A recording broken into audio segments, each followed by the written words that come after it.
નમસ્કાર, સુપ્રભાતમ મિત્રો. આજે ધોરણ 12 સંસ્કૃત સાહિત્ય રામાયણ કૃતિનો પરિચય આપણે મેળવીશું. મિત્રો, રામાયણ શબ્દનો પરિચય આપ સૌને છે.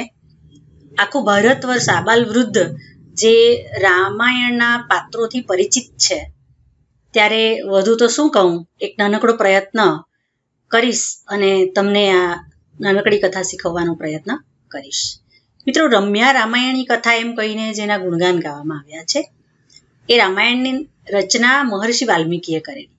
અને એ આદિ મહાકાવ્ય રામાયણના રચયિતા મહાકવિ મહર્ષિ વાલ્મીકી જે આદિ કવિ તરીકે પણ ઓળખાય છે. કોઈ એક વખત જ્યારે મહર્ષિ વાલ્મીકી સ્નાનાર્થે તમસા નદીને કિનારે ગયેલા, ત્યાં એક ક્રૌંચ યુગલમાંથી ક્રૌંચ પક્ષીને એમણે શિકારીના બાણથી વિંધાયેલું જોયું. એક પક્ષી વિંધાયેલું પડ્યું હતું નિશ્ચેત બનીને, બીજી તરફ બચેલું પક્ષી જે નિશ્ચેત પક્ષીને જોઈને કરુણ વિલાપ કરી રહ્યું હતું. એ દ્રશ્ય જોઈને વાલ્મીકીનું મન પણ દ્રવી ઉઠ્યું. એમને ખૂબ દુઃખ થયું. ત્યારે એમના મુખમાંથી ઉદ્ગાર સ્વરૂપે એક શ્લોક સરી પડ્યો કે મા નિષાદ પ્રતિષ્ઠામ ત્વમગમ શાશ્વતી સમાયત ક્રૌંચ મિથુનમ તદેકમ અવધિહિ કામ મોહિતમ. મિત્રો, ખૂબ સુંદર આ શ્લોક છે કે મા નિષાદ પ્રતિષ્ઠામ ત્વમગમ શાશ્વતી સમાયત ક્રૌંચ મિથુનમ તદેકમ અવધિહિ કામ મોહિતમ. કે હે પારધી, તું લાંબા સમય સુધી ક્યારેય સ્થિરતાને કે પ્રતિષ્ઠાને નહીં પામીશ, કારણ કે કામ મોહિત એવા ક્રૌંચ યુગલમાંથી એકને તે હણી નાખ્યું છે, ખૂબ અધમ કૃત્ય કર્યું છે. માટે હે શિકારી, તું ક્યારેય સ્થિરતાને પામીશ નહીં. એવો એક ઉદ્ગાર એમના મુખમાંથી નીકળ્યો અને ત્યારે એ ઉપરથી આખું રામાયણ એ રચાયું. અને રામાયણના જે શ્લોકો આપવામાં આવ્યા છે એ અનુષ્ટુપ છંદમાં છંદબદ્ધ થયેલા છે. તો મિત્રો, રામાયણ વિશે આપણે વધુ માહિતી પ્રાપ્ત કરીશું. રામ વત્તા અયન એટલે રામાયણ. અયન એટલે કે ગતિ. રામના જીવનની ગતિવિધિ જેમાં રજૂ થયેલી છે એ રામાયણ. મિત્રો, ખ્યાલ આવ્યો? રામ અયન, રામનું અયન, રામના જીવનની ગતિવિધિ એટલે કે રામના જીવનમાં કઈ કઈ ઘટનાઓ બનેલી, રામનું જીવન કેવું હતું, તો એ રામના જીવનની ગતિને આલેખતી આ કૃતિ રામાયણ, કે જે મુખ્યત્વે 7 કાંડોમાં વહેંચાયેલી છે, જે વિભાગો છે એના, તેને કાંડ નામ આપવામાં આવ્યું છે. તો પેલું છે બાલકાંડ, બીજું છે અયોધ્યાકાંડ, અરણ્યકાંડ, કિષ્કિંધાકાંડ, સુંદરકાંડ, યુદ્ધકાંડ અને ઉત્તરકાંડ. તેમ 7 કાંડમાં રામના જીવનની આ ગતિવિધિ એટલે કે કથા એ રજૂ થયેલી છે. અને એ કથા લગભગ 24,000 જેટલા શ્લોકોમાં વર્ણવાયેલી છે. જ્યારે રામાયણનું રચના કાળ, શબ્દ બરાબર યાદ રાખજો. રચના કાળ, કાર એટલે રચયિતા અને કાળ એટલે સમય. રામાયણનો રચના કાળ ઈસવીસન પૂર્વે 500 વર્ષથી પણ પ્રાચીન માનવામાં આવે છે. મિત્રો, હવે જોઈશું રામાયણનું કથાનક. પરીક્ષાની દ્રષ્ટિએ જો આ એક કૃતિ પરિચય તરીકે રામાયણ ટાઇટલ હેઠળ પૂછાય તો તમે અત્યારથી આપણે જે પહેલેથી જોયું ત્યાંથી લઈને છેલ્લે સુધી લખવાનું છે. પણ મિત્રો, જો એ કૃતિનું ટાઇટલ રામાયણની કથા અથવા તો રામાયણનું કથાનક એટલું જ પૂછવામાં આવે તો તમે આગળનું અને પછીથી આપણે જે શીખવાના છીએ એ નહીં લખશો તો ચાલશે. માત્ર આટલું કથાનક લખો તો પણ તમને પૂરેપૂરા માર્ક્સ મળવા પાત્ર થાય છે. પણ હા, કે તમને આવડે છે તો તમે લખી શકો છો ખરા, પણ રામાયણનું કથાનક સમય કદાચ ખૂટે અને તમે લખવામાં ઉતાવળ કરો અને અડધું લખો અને પછી કથા રહી જાય, એવું ના થવું જોઈએ. રામાયણનું કથાનક પૂછાયું છે તો રામાયણનું કથાનક લખાવું જ જોઈએ. અને રામાયણ ટાઇટલ આવે તો એનો રચનાકાળ, રચયિતા, કઈ રીતે એની રચના થયેલી, ક્યારે થયેલી, એના આદર્શ પાત્રો, એની સમીક્ષિત આવૃત્તિ વિવેચન માટે છે એ જરૂરી છે. ભારત સિવાય કયા દેશમાં એ વ્યાપેલું છે અથવા તો ફેલાયેલું છે, પ્રસિદ્ધિ પામેલું છે, એ વસ્તુ લખવી જરૂરી બનશે. મિત્રો, ખ્યાલ આવી ગયો ને આપ સૌને કે માત્ર રામાયણ પરિચયાત્મક નોંધ લખો, રામાયણ એમ પૂછાય તો આ બધી જ રામાયણનું કથાનક અને આપણે આગળ જે જોઈએ છે માહિતી તે, અને ફરીથી પાછળથી જે જોવાના છે બધી જ માહિતી, તમામ વસ્તુને આપણે આવરી લેવું પડશે. તો કથાનક ત્યાં તમે ટૂંકમાં લખશો તો ચાલશે, પણ રામાયણનું કથાનક એમ પૂછવામાં આવે ત્યારે તમારે કથાનકને ટૂંકાવવાનું નથી, કથાનક આખું લખાયેલું હોવું જોઈએ. આગળની અને પાછળની માહિતીમાં થોડોક ફેરફાર કરશો તો ચાલશે. શરત એ જ છે અહીં કે રામાયણની કથા પૂરેપૂરી લખાયેલી હોવી જોઈએ. એટલે મિત્રો, આપ સૌ મારી વાતને સમજી ગયા હશો. તો જોઈશું આપણે રામાયણની કથા. તમે સૌ જાણો છો, મજા પણ આવશે કે સરયુ નદીને કિનારે અયોધ્યા નામની નગરી. મિત્રો, કઈ નદી? સરયુ નદીને કિનારે અયોધ્યા નામની એક નગરી હતી, જેમાં રાજા દશરથ રાજ્ય કરતા હતા. દશરથ રાજાની જે વચનબદ્ધતા આપણે જાણીએ જ છીએ, રઘુકુલ રીત સદા ચલી આઈ, પ્રાણ જાય પર વચન ન જાય. જાણો છો મિત્રો આપ સૌ કે રાજા દશરથ રાજ્ય કરતા હતા, જેમને 3 રાણીઓ હતી, કૌશલ્યા, સુમિત્રા અને કૈકેયી. જ્યારે એમને ત્યાં સંતાન નહોતા ત્યારે એમણે એક યજ્ઞ કરેલો અને એમના ફળ સ્વરૂપે આ 4 સંતાનો એમને પ્રાપ્ત થયેલા. કૌશલ્યાનો પુત્ર તે રામ, સુમિત્રાના પુત્ર તે લક્ષ્મણ અને શત્રુઘ્ન, કૈકેયીનો પુત્ર તે ભરત. એમ 4 પુત્રો હતા. પિતાની આજ્ઞાનું પાલન કરતા રામ વિશ્વામિત્ર ઋષિના યજ્ઞના રક્ષણ માટે લક્ષ્મણ સહિત તેમના આશ્રમે એટલે કે વિશ્વામિત્ર ઋષિના આશ્રમે જાય છે. એનું કારણ પણ એ જ છે કે દશરથ રાજાએ પહેલેથી વિશ્વામિત્ર ઋષિને વચન આપેલું કે જ્યારે મારો પુત્ર મોટો થશે ત્યારે તમારા આશ્રમના રક્ષણ માટે એ આવશે, એનું કર્તવ્ય બનશે. અને તેથી વિશ્વામિત્ર ઋષિના આશ્રમમાં જે વિવિધ પ્રકારના પવિત્ર યજ્ઞો થતા અને યજ્ઞ કાર્યોમાં રાક્ષસો દ્વારા વિઘ્ન નાખવામાં આવતા, ત્યારે વિશ્વામિત્ર ઋષિએ રાજા દશરથને કેવડાવ્યું અને રાજા દશરથે રામને લક્ષ્મણ સહિત તેમના આશ્રમે મોકલ્યા. અને ત્યાં જઈને રામ શું કરે છે તો કે યજ્ઞમાં વિઘ્ન નાખતા અનેક રાક્ષસોનો વધ કરે છે. અને બરાબર એ જ સમય દરમિયાન રાજા જનકના દરબારમાં સ્વયંવર યોજાય છે. એ સ્વયંવરમાં સીતાની શરત છે, જે શિવ ધનુષ્ય તોડે એને હું વરું, એ શરત છે. અને એમ રામ સ્વબળથી, સ્વપ્રતિભાથી શિવ ધનુષ્યને તોડવામાં સફળ થાય છે અને શરત મુજબ રામ અને સીતાના વિવાહ થાય છે. હવે રામ સીતા સહિત અયોધ્યા પાછા ફરે છે અને બરાબર જ્યારે રામ પાછા ફર્યા ત્યારે રાજા દશરથને એક દિવસ વિચાર આવ્યો કે રામનો રાજ્યાભિષેક હવે મારે કરવો જોઈએ, મારે હવે સમગ્ર જવાબદારી મારા રામને આપી દેવી જોઈએ.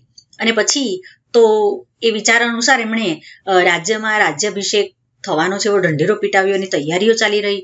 પરંતુ બરાબર એ જ ટાણે કૈકેયીએ રાજા દશરથ પાસે 2 વરદાનો માંગ્યા. અને એ વરદાનમાં પાછું બીજું કંઈ નહીં, પણ શું માંગ્યું? રામને 14 વર્ષનો વનવાસ અને ભરતને રાજગાદી, એમ 2 વરદાનો માંગ્યા. હવે ધર્મ સંકટ ઊભું થયું રાજા દશરથને માટે. તો જો કૈકેયીના વચન આપ્યું હતું એ વચન પાલન કરવા માટે જો એને વરદાન બાકીના 2 ન આપે તો એ બહુ મોટું પાતક, અને જો રામને વનવાસ મોકલે તો એ એમના મનમાં ખૂબ દુઃખ થાય તો સ્વાભાવિક હતું. પણ મેં કીધું એમ વચનબદ્ધતા એ રઘુકુળની પ્રણાલી હતી અને એ જ પ્રમાણે વચન પાલક રાજા દશરથે ખૂબ દુઃખી હૃદયે રામને વનવાસ મોકલ્યા. પરંતુ એક આદર્શ પિતા તરીકે રાજા દશરથે પોતાના પુત્રનો વિયોગ સહન ન કરી શક્યા અને આપણે સૌ જાણીએ છીએ કે પુત્ર વિયોગમાં રાજા દશરથનું મૃત્યુ થાય છે. ભરતને મોસાળથી બોલાવવામાં આવે છે અને રાજગાદી સોંપવામાં આવે છે, પરંતુ એક આદર્શ ભાઈ ભરત એ પણ એનું મન પણ એમ કરતા ખચકાય છે કે ના, આ રાજગાદી ઉપર મારો કોઈ અધિકાર નથી અને મારો ભાઈ એનો હકદાર છે. એટલે આવો ભાતૃપ્રેમ એને એ રાજગાદી ઉપર, રાજ સિંહાસન ઉપર બેસતા રોકે છે.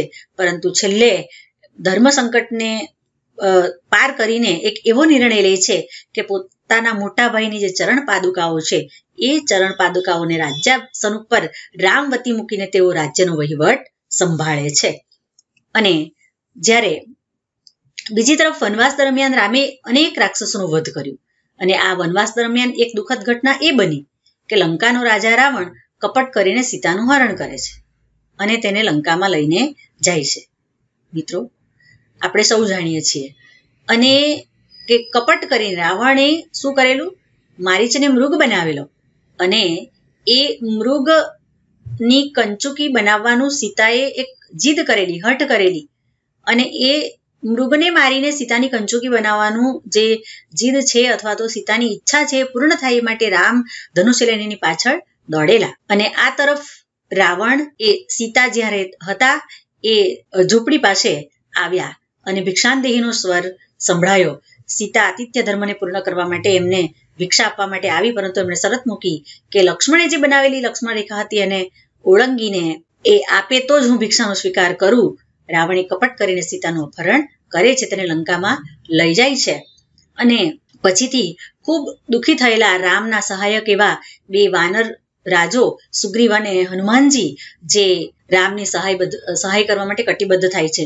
હનુમાનજી જીવના જોખમે પણ સીતાની શોધ માટે નીકળે છે અને સીતા લંકામાં છે એવા ખબર લાવે છે. અને પછીથી રામ, સુગ્રીવ અને હનુમાન અને વાનર સેનાની સહાયતાથી સમુદ્ર ઉપર એક સેતુ રચે છે અને એ સેતુના માધ્યમથી તેઓ સૌ લંકા પહોંચે છે. ત્યાં જઈને રાવણ સાથે યુદ્ધ કરે છે અને વિજય મેળવીને સીતાને છોડાવે છે. રામ અને સીતાનું મિલન થાય છે. વનવાસકાળ પૂરો થતાં જ રામ અયોધ્યા પાછા ફરીને પોતાના રાજ્યનો વહીવટ સુખપૂર્વક સંભાળે છે. પરંતુ મિત્રો, કહેવાય છે ને કે સુખાની ચ દુખાની ચ ચક્રવત પરિવર્તનતે. સુખ અને દુઃખ તો ચક્રના આરાની જેમ ફરતા રહે છે. અહીં લાંબા સમય બાદ રામ અને સીતા મળ્યા તો ખરા, રાજ્ય સિંહાસન મળ્યું પણ ખરું, પરંતુ ત્યાં તો એક એવી ઘટના બની, એક એવી વાતો સંભળાઈ કે જેનાથી રામ હચમચી ગયા. કે વનવાસકાળ પૂર્ણ થતા રામ અયોધ્યા પાછા ફરીને રાજ્યના શાસનને તો સંભાળે છે, પણ રામે સીતાનો સ્વીકાર કર્યો. બધાએ સીતાનો સ્વીકાર કર્યો. બધાએ એટલે રાજ્યના જે રાજમહેલમાં રહેનારા બધાએ સ્વીકાર કર્યો. પરંતુ કેટલાક એવા લોકો હતા કે જેને સીતાના સ્વીકારની વાત જરાય ન ગમી અને તેથી જ કહ્યું કે રાવણના દરબારમાં રહીને આવેલી સીતાને તો રામ જ સ્વીકારે, હું નહીં. આ વાત જ્યારે એક નિશાચર દ્વારા રામને મળી ત્યારે એ રાજધર્મના પાલન માટે રામે પોતાનો ધર્મ પૂર્ણ કર્યો અને સીતાનો પણ ત્યાગ કર્યો. સગર્ભા સીતાને વાલ્મીકી ઋષિના આશ્રમમાં આશ્રય મળ્યો અને ત્યાં સમય જતા એમણે લવ અને કુશને જન્મ પણ આપ્યો. લવ અને કુશ મોટા થયા. વાલ્મીકી દ્વારા બંનેને શિક્ષા આપવામાં આવી, શસ્ત્ર વિદ્યા આપવામાં આવી, શાસ્ત્ર વિદ્યા શીખવવામાં આવી, દીક્ષા આપવામાં આવી. અને ત્યાર પછી રામે જે અશ્વમેધ યજ્ઞનું આયોજન કર્યું ત્યારે અશ્વમેધ યજ્ઞનો જે અશ્વ એ વાલ્મીકી ઋષિના આશ્રમ પાસે આવે છે. ત્યાં લવ અને કુશ એનો પ્રતિકાર કરે છે અને એ માધ્યમથી, અશ્વમેધ યજ્ઞના માધ્યમથી લવ, કુશ અને રામનું મિલન થાય છે, પિતા પુત્રનું મિલન થાય છે અને ત્યાં આપણી આ કથા પૂર્ણ થાય છે. તો મિત્રો, આ હતી આપણી રામાયણની કથા. હવે રામાયણના આદર્શ પાત્રો. રામાયણ એક આદર્શ ગૃહ જીવનને દર્શાવે છે. રામાયણના પ્રત્યેક પાત્રો જે એક આદર્શ તરીકે, કે જેને આપણે આપણા જીવનમાં સિદ્ધાંત તરીકે સ્વીકારીએ, અપનાવીએ, એમની વાતોને સ્વીકારીએ તો આપણે પણ એમના જેવા બની શકીએ. તો એક પ્રેમાળ પિતા તરીકે દશરથ જે પોતાના પુત્ર પ્રત્યે એટલો બધો પ્રેમ છે કે જેના પુત્ર વિયોગને સહન કરી શકતા નથી ને મૃત્યુ પામે છે. આજ્ઞાકારી પુત્ર રામ કદાચ એક વખત વિનમ્રતાથી વિનંતી કરી શક્યા હોત, પરંતુ નહીં, પિતાએ કીધું છે એટલે પિતાની આજ્ઞાનું પાલન કરવું એ પુત્ર તરીકેનો મારો ધર્મ. આજ્ઞાકારી પુત્ર, પિતાએ કહ્યું એટલે વનમાં ગયા. રાજપાટ બધા જ સુખ સુવિધાઓને છોડીને વનમાં જવું એટલે આજ્ઞાકારી પુત્ર. આદર્શ રાજા, આપણે બધા જ જાણીએ છીએ કે વનમાંથી આવીને એમણે ખૂબ સુંદર રીતે પોતાનું રાજ્ય સંભાળેલું. સ્નેહાળ ભાઈ લક્ષ્મણ, જુઓ તો ખરા, પોતાનું આખું જીવન એને પોતાના ભાઈને માટે સમર્પિત કરી દીધું. આજે આપણે શું જોઈએ છીએ? આપણે ખબર છે ને મિત્રો આપ સૌને કે ભાઈઓ વચ્ચેના સંબંધો કેવા હોય છે? ના મિત્રો, આપણો આ દેશ, આપણી આ સંસ્કૃતિ છે કે બે ભાઈઓ વચ્ચે તો એકબીજાની સાથે સંપીને રહેવું જ જોઈએ. એ આપણી પારિવારિક ભાવના આપણી અંદર હોવી જ જોઈએ અને આ રામાયણ શીખીએ છીએ ત્યારે તો હોવી જ જોઈએ મિત્રો. અને તેથી જ અહીં કહું છું કે સ્નેહાળ ભાઈ તરીકે લક્ષ્મણે પોતાનું જીવન રામને માટે જાણે સમર્પિત કરી દીધેલું. અને એની સાથે સાથે ભરત પણ એક સ્નેહાળ ભાઈ, કે એ પણ કદાચ લાલચમાં આવીને પોતાની માતાની વાતને માની શક્યા હોત, પરંતુ નહીં, સામેથી એ તો કઈ ઉપર ગુસ્સે થયા, પરંતુ એમણે પણ પોતે એ રાજગાદીને ત્યાર પછી પણ સંભાળી શક્યા હતો. પણ નહીં, રાજગાદી ઉપર મારો બેસવાનો અધિકાર નથી, માત્ર ને માત્ર આની ઉપર જયેષ્ઠ ભ્રાતા રામનો જ અધિકાર છે. અને ભરત એ રાજગાદી ઉપર બેસતા નથી, પરંતુ રામની ચરણ પાદુકાઓ ઉપર મૂકીને એ રાજ્યનો વહીવટ સંભાળે છે. જુઓ તો ખરા મિત્રો કે આવા ભાઈઓ લક્ષ્મણ અને ભરત જેવા. આદર્શ પતિવ્રતા પત્ની સીતા, એ પણ એક રાજકુમારી હતી. જનક રાજાના દરબારમાં ખૂબ સુખ સુવિધાઓથી સંપન્ન એવો એ દરબાર હતો અને ત્યાં ઉછરેલી હતી. પરંતુ છતાં પણ પતિને પગલે ચાલવું એ એક પત્નીનો ધર્મ એમ સમજીને એમણે રામ સાથે વનમાં જવાનું યોગ્ય માનેલું અને એ વનવાસકાળ એમણે પૂર્ણ કરેલો. એની સાથે ઉર્મિલાની ત્યાગ વૃત્તિ પણ ખૂબ જાણીતી છે કે પતિની આજ્ઞાથી એમણે પણ સ્વીકારી લીધું કે એમનો પતિ પોતાના ભાઈની સેવાર્થે જાય છે, તો કે એનાથી વિશેષ મારું ભાગ્ય શું હોઈ શકે? એ વાતને એમણે સ્વીકારી. તો એ બે પતિવ્રતા નારીઓના પાત્રો પણ ખૂબ જીવનમાં અપનાવવા જેવા છે. એક આદર્શ સેવક તરીકે હનુમાન જે પોતાના જીવના જોખમે લંકાની શોધ કરતો કરતો અનેક રાક્ષસોનો સંહાર કરતો કરતો અનેક વિઘ્નોને પાર કરતો કરતો પહોંચે છે અને સીતાને શોધી લાવે છે. તો મિત્રો, આ રામાયણને શીખેલું સાર્થક ત્યારે જ થશે જ્યારે આપણે પણ આ બધા પાત્રોને આપણા જીવનમાં સ્વીકાર કરીશું, એનું આચરણ કરીશું, એવા પાત્રો બનવાનો પ્રયત્ન કરીશું.